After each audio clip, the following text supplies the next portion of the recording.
Hello, this is Roland. Today I want to just talk a little bit more about emotions. I began in my last video talking about emotions, and the question is, what's wrong with emotions? Well, emotions are part and parcel of the fallen life. We all know that there has to be more to life than just eating and drinking, partying and getting excited, getting angry. There's got to be more. We know that. We sense it deep down. But what keeps you tied?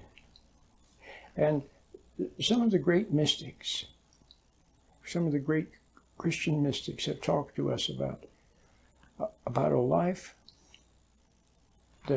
about a spiritual life. And we are intrigued. We would like to find it also. Because we know that, first of all, you remember your parents. Maybe your mom, for example. Maybe she was very emotional. A lot of parents are. So maybe your mom was very emotional. And you saw that it wasn't in her best interest. Time and again, her emotions caused her to become upset, hurt, depressed, morbid, or resentful, vindictive, angry, jealous. See? And you also saw that her emotions caused her to have all kinds of issues. Her constant overreacting, getting upset. Eventually there were health issues associated with being too emotional. But lo and behold, when you become an adult, you discover her nature within you. You see yourself acting just like she did, reacting just like she did. Maybe for a long time you said, that's never going to happen to me. I'm not going to be like her. But you end up being like her, or your dad, or whoever. So what happened? Well, this emotional life is a life that begins in trauma. It begins in trauma, and trauma leads to change. So the trauma and the emotions lead to change, and change not for the better, but for the worse. You become subject to what you react to. And not only that, but you start to become like those people who traumatized you in the first place. Something of their nature gets into you. The world gets into you. Let's put it that way.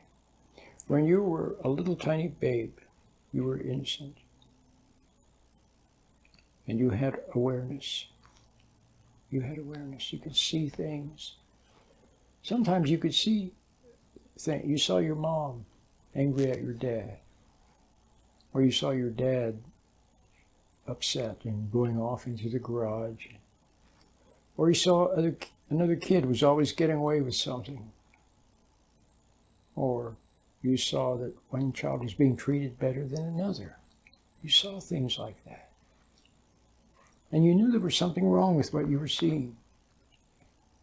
You maybe couldn't put words on it. It was just a little child, but you saw it. That was your awareness. It's a gift from God. He gives awareness to humans, not to animals. But then the outside, you were traumatized, emotionalized.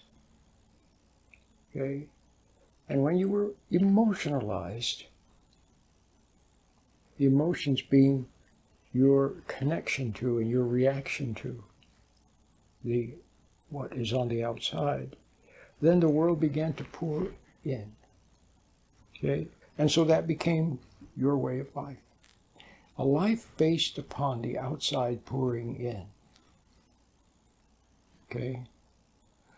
Now for a while, when you were young, it seemed okay, like when you got away from home. At home, the upset, the turmoil, the anger, the fighting, the divorcing and all that stuff, the injustice, emotionalism. So maybe you got away from it. You went off to college or something. And then you were used to the outside getting in. But now it seemed okay. So your friends, the partying, the music, the drugs, the excitement, it came in. And you went to work, and what was going on at the office, and the politicking, and the gossip, and the ambition. It got inside, okay? And it gave you a sense of becoming something. Becoming something.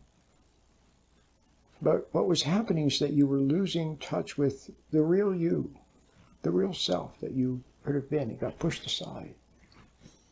And the self from the world came in. See? The world created you in its image. See? So you became like your upset mom, or if not on the outside, then on the inside. See, maybe you hid it. You tried to be the opposite. Or you became like your dad, or you became like the boss you hated, or you became eventually ambitious like the ones at work. See, things like that. You get the idea. The world poured in. Look what happened now. You didn't know how to seal it out. That's what you must learn to do. That's why I have a very special meditation that's free. Very special little meditation that is very, very simple. And it shows you how to seal it out. Because now the world comes in. It keeps rushing in. When something happens on the outside, you become upset. Your inside, your mind, your emotions, your body become changed, upset, tense. See, hormones flow and the blood chemistry changes, and it gets in your head. Something somebody said at work. You take your work home with you. And what happened at work, you take it home with you. And then you lay in bed and you think about what happened. See? Or if you have an argument with someone, it gets in your head and you think about the argument over and over and over. It gets inside.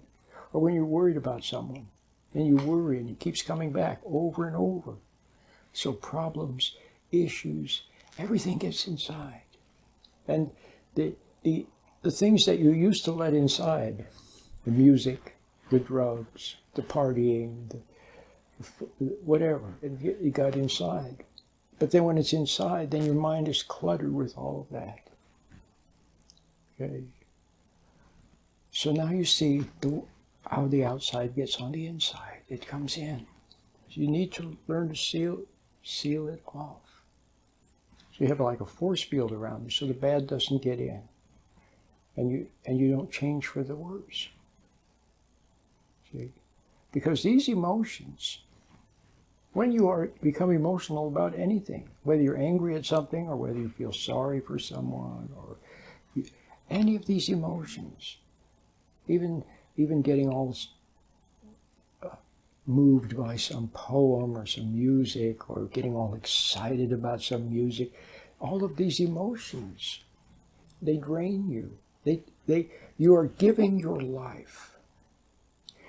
When you become emotional, you are giving your life to whatever it is that's making you emotional. You're giving it your life. Okay? So that's not good. You only have so much life force and so much life. And eventually you don't have any to give away. Okay? Not only that, but, there's just so many things I could mention. But what I will say is that these emotions build a self that feeds upon emotions. You've heard the expression, for example, you've heard that some people say that somebody is a glutton for punishment. You've heard that. Or you've heard that someone's walking around with a sign on their back that says, "Hit me," you know, the old joke. But don't you know people that they feed upon things. They feed upon their husband. They're angry at him and they constantly are feeding on that anger. Okay? Or that judgment of him. Or somebody does something to them and they something in them lives from those emotions. And what is it that lives from those emotions? Isn't it some sort of pride? Some sort of a pride that gets in, displaces the real you. And then you think that it's you.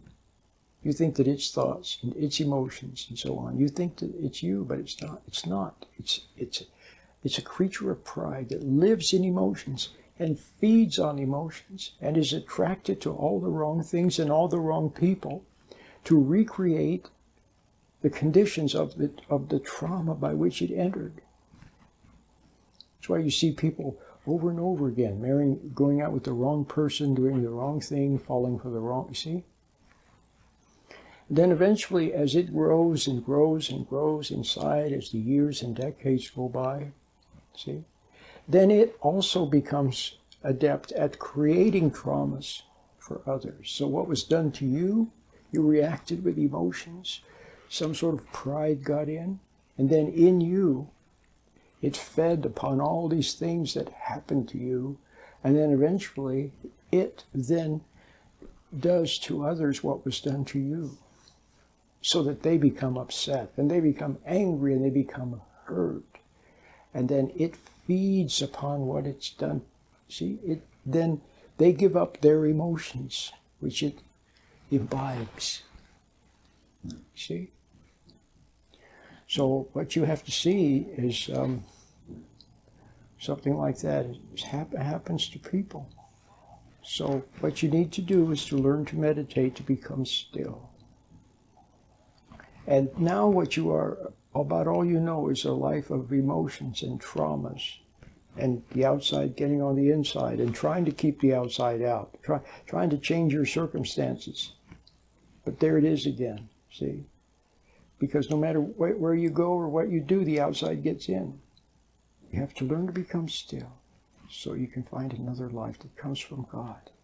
The insights, the realizations, peace of mind, the proper promptings and motivations.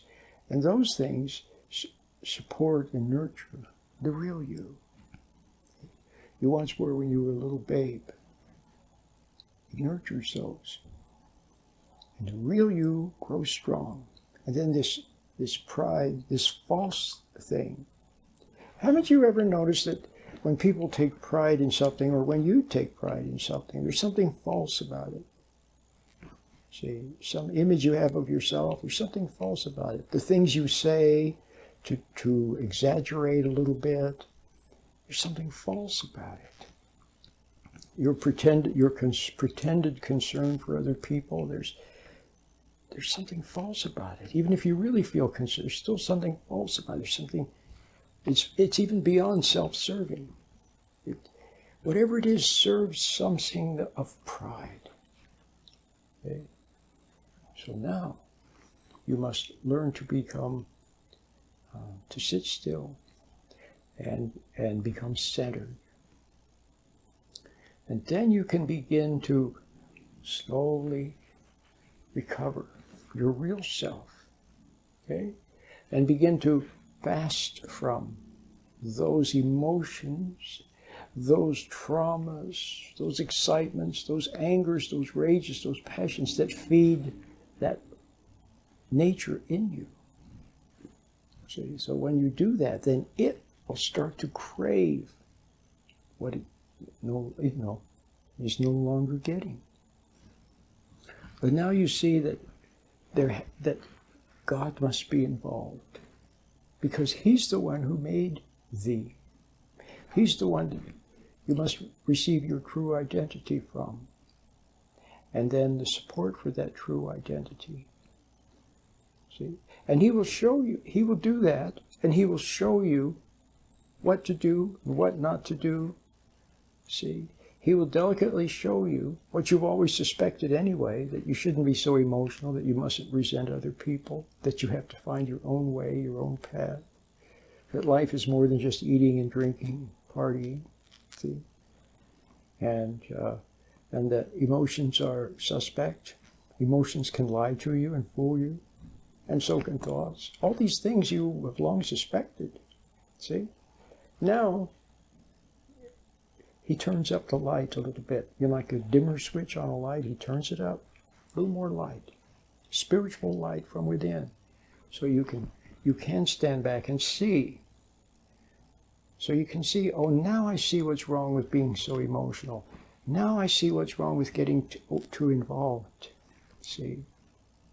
You begin to see it. Then you just delicately become more self-contained, more self-possessed, more independent, less emotional, calmer. It's good for you. It's good for your family. Then you begin to grow as to true you. My name is Roland.